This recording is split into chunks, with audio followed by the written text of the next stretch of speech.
बिस्मिल्लाहिर्रहमानिर्रहीम। अस्सलाम वालेकुम माय यूट्यूब फैमिली मेम्बर्स। कैसे हैं जनाब आप सब लोग? अल्हम्दुलिल्लाह हम सब भी खैरियत से हैं और अल्लाह ताला से दुआ गो हैं कि अल्लाह ताला आप सबको अपने हिफ्ज़ व अमान में रखे।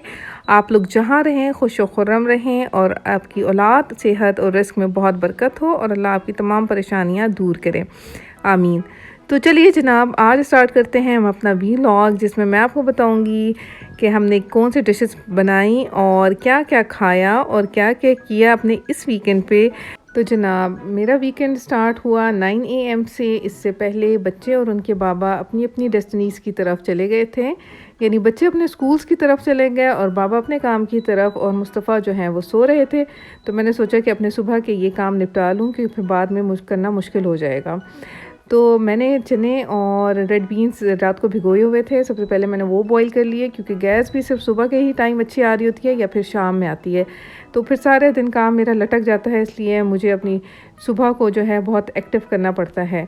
तो जनाब, जितनी देर में चने और रेड बीन्स बॉईल हो रहे थे, इतनी देर में मैंने सब्ज़ी काट ली। और आज हमारे पास सब्ज़ी में है पालक का साग।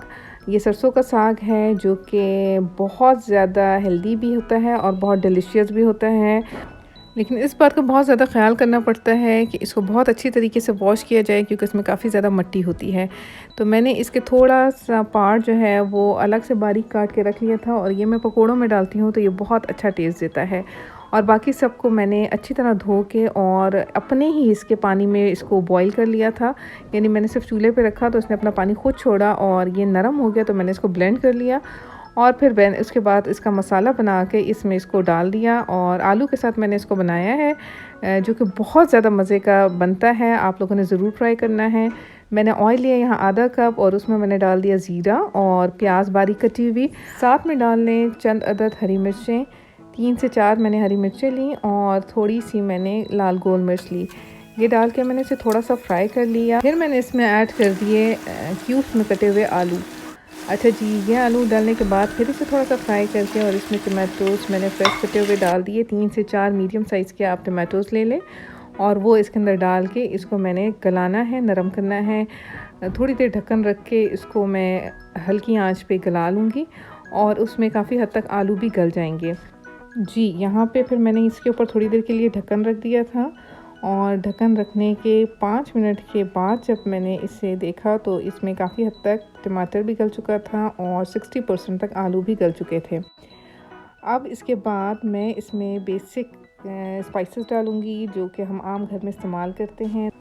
जी, सबसे पहले हस्बे ज़ायक़ा आप इसमें नमक डाल दें। नमक मैंने थोड़ा सा ज़्यादा डाला है आम खानों से, क्योंकि आलू भी हैं और साथ में फिर पालक भी होगी, तो थोड़ा सा ज़्यादा रिक्वायर्ड होगा। लाल दलड़ा मिर्च डाली मैंने 1 छोटा चम्मच। इसके अलावा मैंने इसमें ऐड कर दिया था हल्दी का 1 छोटा चम्मच, और सूखा हुआ पिसे धनिया का भी 1 छोटा चम्मच इसमें आप ऐड कर देंगे, और इसके मसाले थोड़ी देर के लिए भूनने के लिए छोड़ देंगे।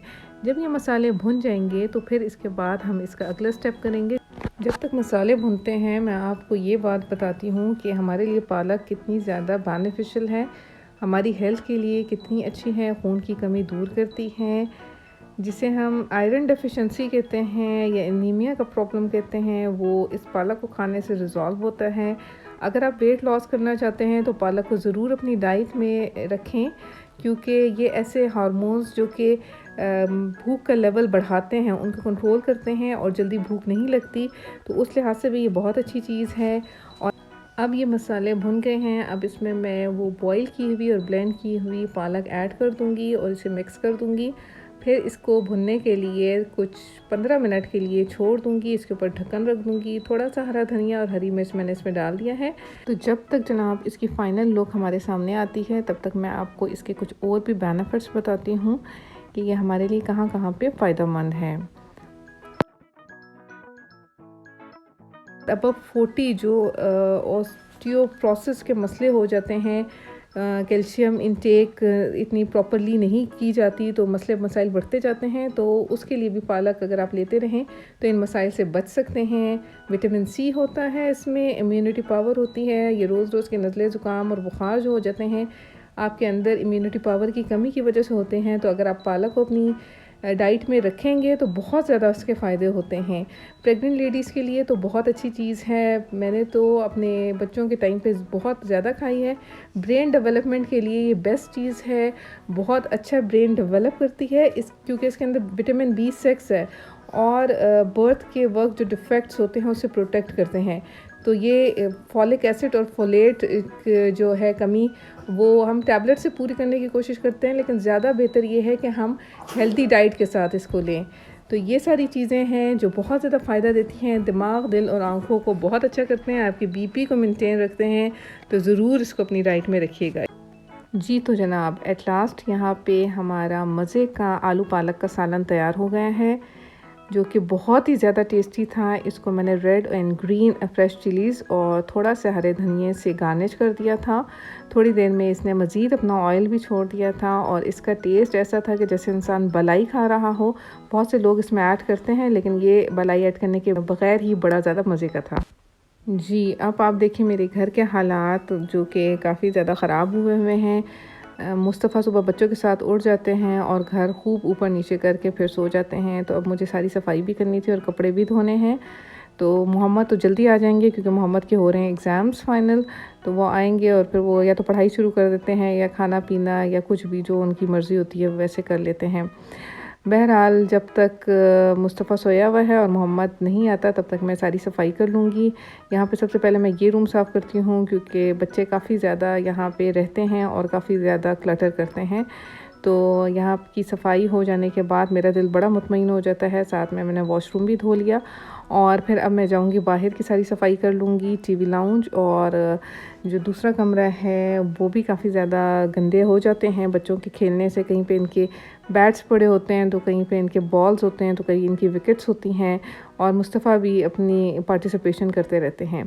बहरहाल देखें माशाल्लाह घर भी साफ़ सुथरा हो गया और किचन भी साफ़ सुथरा हो गया। जो थोड़े से नाश्ते के बर्तन थे वो भी धुल गए। फिर मुस्तफ़ा उठ गए तो मुस्तफ़ा को रेडी किया और मोहम्मद भी आ गए थे और वो अपनी पेपर की प्रिपरेशंस वगैरह स्टार्ट कर देंगे और साथ साथ मुस्तफ़ा के साथ भी खेल कूद में लगे रहेंगे। मुझे काफ़ी ज़्यादा आसानी हो जाती है जब बच्चे घर आ जाते हैं तो काफ़ी देर तक आपस में खेलते रहते हैं तो मेरे बड़े बड़े काम इसमें हो जाते हैं। तो बस मैं वीकेंड पे इनका वेट करती हूँ कि ये स्कूल से आते हैं तो इनके यूनिफॉर्म भी धोने होते हैं और मुस्तफ़ा के साथ भी खेल कूद में लग जाते हैं। तो मैं यहाँ पे फिर अपने बाकी काम कर लेती हूँ। यहाँ पे जी मैंने कपड़ों के अलग अलग बैचेस बना लिए हैं और कपड़ों की मशीन लगा ली है। ऑलमोस्ट दोपहर के 2:30 बज रहे हैं और यहाँ पे बस कपड़े धोते रहेंगे और साथ साथ मैं अपने बाकी काम भी और बच्चों को भी देखती रहूँगी। मोहम्मद साथ साथ अपनी प्रैक्टिस करते रहते हैं, मुझे दिखाते रहते हैं, जो चीज़ पूछनी हो वो कुछ पूछ लेते हैं। तो कामों के दरमियान में मैं जाके उसको देख लेती हूँ कि उसको कहीं पे मेरी ज़रूरत है तो मैं उसे समझा देती हूँ। बच्चों को मैं ख़ुद ही पढ़ाती हूँ और पूरी कंसंट्रेशन और जितनी सिंसियरिटी से आप अपने बच्चों को टाइम दे सकते हैं, उनके अच्छे ब्रॉटअप कर सकते हैं, कभी भी कोई दूसरा इंसान नहीं कर सकता। तो ये 5 बजे के वक्त मैं कपड़ों से फारिग हुई, बच्चे अपना थोड़ा सा फ्रेश हो रहे हैं, अपना खेल कूद रहे हैं। ये भी इनकी फ़िज़िकल एक्टिविटी मुझे पसंद है, घर से बाहर नहीं छोड़ते इनके बाबा, तो अपना ये शौक़ और एक्टिविटी जो है वो घर पे ही कर लेते हैं। कभी कभी आपस में लड़ भी पड़ते हैं कि नहीं ये नो बॉल थी और ये वाइट बॉल थी, तो मुझे किचन में खड़े होकर इन पे पूरी नज़र भी रखनी पड़ती है। समटाइम्स मैं पॉजिटिवली पार्टिसिपेट भी करती हूँ और मुस्तफ़ा तो मेरे साथ खेलना बहुत ज़्यादा पसंद करता है या उनके बाबा आ जाएँ तो उनके साथ, क्योंकि ये दोनों भाई तो उसको इस मामले में लिफ्ट नहीं कराते। तो बहरहाल ये अपना यहाँ पर इंजॉय कर लेंगे, खेल कूद लेंगे और मुझे ये पसंद आता है इनका खेलना कूदना कि थक भी जाते हैं और फिर इन्हें भूख लग जाती है। तो इनकी भूख के लिए मैं इनको अक्सर फ्राइज़, पकोड़े या बाहर से भी कुछ कभी ले लेते हैं या घर में ही इनको शॉर्मा ब्रेड्स में रोल्स बना के या पराठा रोल्स बना के चिकन को मैंने मैरिनेट करके रखा होता है, मुख्तलिफ़ चीज़ें बना देती हूँ जो ये खा लेते हैं और इनका पेट भर जाता है। फिर चूँकि बच्चे बहुत सुबह से उठे होते हैं तो फिर वो जल्दी भी सो जाते हैं। तो मेरी यही कोशिश होती है कि कुछ ना कुछ शाम में खा लें कि अगर सो भी जाएं तो इनका पेट भरा हो। रात को बाबा इनके लेकर आए थे ग्रिल्ड फ़िश, बहुत मज़े की बनी हुई थी, स्पाइसी भी थी और ऑयली बिल्कुल भी नहीं थी, टेस्ट बहुत अच्छा था। फिर हमने ये एंजॉय किया और अहमद के लिए हमने नेक्स्ट डे के लिए रख दिया था, लेकिन तब भी उसने नहीं खाया, उसको इतना ज़्यादा शौक़ नहीं है तो वो हमें खाने पीने के मामले में ज़रा सा तंग करता है। बाय द वे हमने तो बहुत इन्जॉय किया क्योंकि मुझे भी स्पाइसी चीज़ें काफ़ी पसंद हैं। तो जैसे कि आपको नज़र आ रहा है कि ये काफ़ी स्पाइसी थी फ़िश थी और बहुत अच्छी से ग्रिल्ड हुई थी। इसमें कोयले का बारबेक्यू का बहुत मज़े का टेस्ट भी था और लुक भी थी, तो हमने इंजॉय किया अल्हम्दुलिल्लाह। तो बस ये था मेरा आज का व्लॉग। मुस्तफ़ा अपनी मस्तियों पे लगे हुए हैं और पता नहीं कब तक लगे रहेंगे। तो मैं आपसे लूँगी इजाज़त। अल्लाह ताला आपकी सेहत और दस्तरखानों में बहुत बरकत दे, खूब अच्छे अच्छे रिज़्क खिलाए और दुनिया आखिरत में कामयाब करे। अल्लाह हाफ़िज़। बिशु, आप मुझे ये बताएं कि आपकी मम्मा कैसे गुस्सा करती है? कैसे गुस्सा? नहीं, कैसे गुस्सा कैसे करती है?